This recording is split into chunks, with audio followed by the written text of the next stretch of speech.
Hello. If you read the blog about basal body temperature tracking, I just wanted to go into a little bit more detail here for you in a video, and if BBT is right for you, how to properly do BBT to actually get answers, and just get into a little bit more of the nitty-gritty information that we didn't necessarily get into in the written version. So first and foremost, BBT stands for basal body temperature tracking. It's something you've maybe come across if you've ever Googled fertility or how to figure out when I'm ovulating. And it is a step in the fertility awareness method, or FAM, that can give us a lot of information in terms of your cycle and your hormones. Essentially, what you're doing with BBT is you're tracking your first morning temperature, and this can help us figure out when you had ovulated. So it doesn't tell us when you're about to ovulate, but if you ovulated that cycle, and if there's any other hormonal imbalances that might be a concern when it comes to getting pregnant. So things we can see with BBT or confirm with BBT is luteal phase defects. Maybe you're ovulating and then your cycle is coming only 10 days later, then that's not enough time for that egg to implant, and we'll definitely see that with your temps. It isn't a great way to plan timed intercourse, however, because like I mentioned, BBT tells us if you ovulated. It doesn't give us a warning as to when you're going to ovulate. So we cannot use it as a tool to help time intercourse for conception. But with 3 to 4 months, with 3 to 4 months of consistent tracking and hopefully seeing some sort of pattern in your charts, we then can say, regularly you are ovulating in and around these times. This is also when you're getting your cervical mucus, your egg white cervical mucus.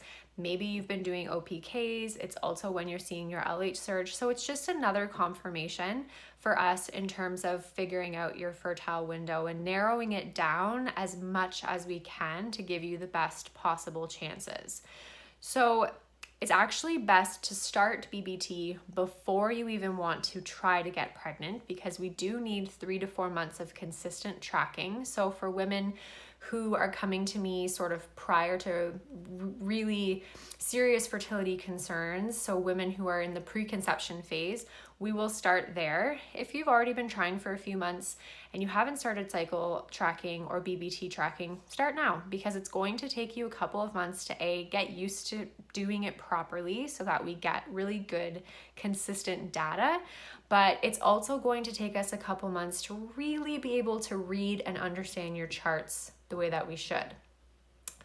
How it works is our body temperature actually responds to hormone changes. So the most important part is that you're not using your standard thermometer. You are using a BBT thermometer, and that has 2 decimal places, because yes, the temp changes, but it's very minuscule. So it might not be enough to actually register on a standard 1 decimal point thermometer, but we will see those changes on a 2 point. So if you are using the thermometer you use to take your temperature, your child's temperature when they have a fever, that's not going to give us the right data. We need those 2 decimal points.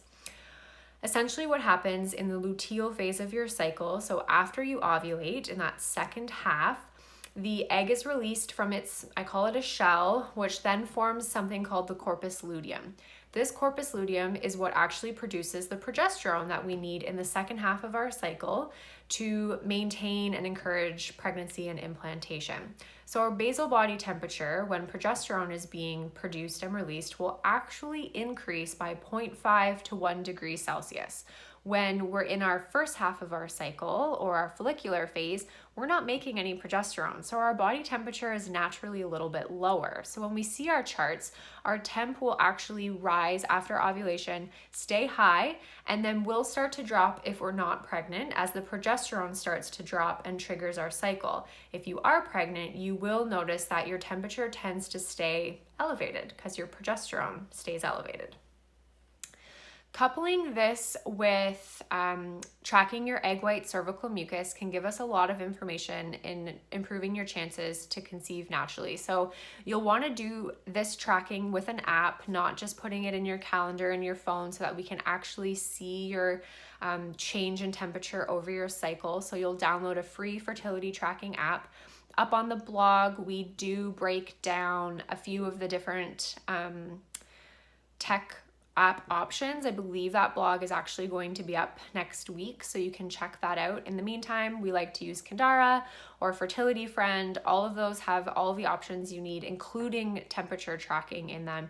You can also download a PDF copy of your chart and send it to your healthcare practitioner or your fertility practitioner so that they can actually see what's going on, which is really helpful. They're both free and really simple and easy to use. So how exactly do you do BBT? So first and foremost, like we said, 2 decimal place thermometer is really, really important. You can get these at most drug stores in the family planning section, so conveniently where you also find the condoms or the pregnancy tests. You can get them on Amazon, so just make sure that it has that 2 decimal places, or well.ca is often another place that I've sent people to find them. Sometimes they're hard to find in store, I don't know why. And then what you'll do is you'll keep that thermometer within arm's reach. So it's really important that we're taking our temperature before we even move. You do not want to get out of bed. You do not want to have to roll over, reach to get your thermometer out of your drawer. You really want to be able to just essentially do this and put it in your mouth. I also have patients who get their partners to get their thermometer put in their mouth so that they're literally just like doing nothing, which I find hilarious. And it's great to get them involved too. So when I was doing BBT, I just kept my thermometer under my pillow. Every morning I woke up, I just really carefully reached under my pillow, plopped it in my mouth. That was it. My hand was all the movement I did. I didn't have to do anything else.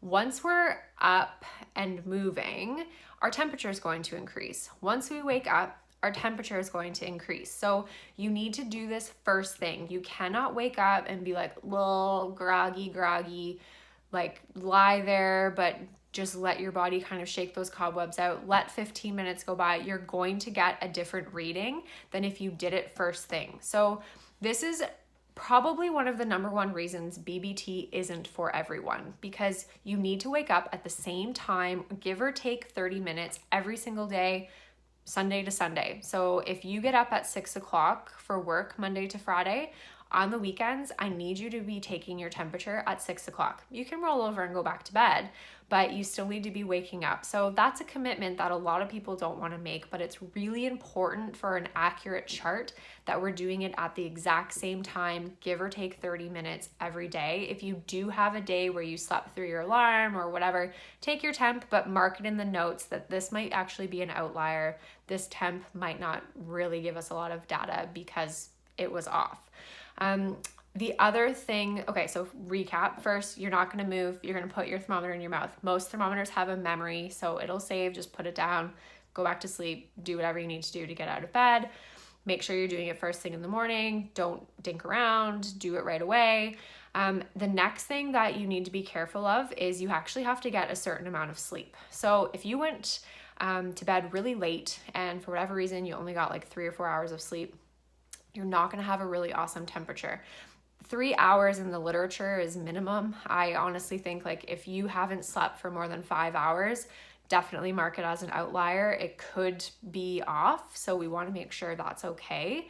The other thing is if you're out drinking the night before, alcohol can really impact our temperature. So still take it if you can get up, but mark it as an outlier, or let your chart know that you were out the night before and that might actually make it off. Other than that, if you don't have memory function on your thermometer, you're going to want to make sure you write it down or put it in your app right away. Kindara makes a thermometer now that's Bluetooth to your phone that it'll just input it automatically, which is really cool. So you can try that out. But BBT can be super effective. So if you're not sure if it's right for you, leave a comment below. I'd be happy to help walk you through the process and let you know if I can give you any more assistance.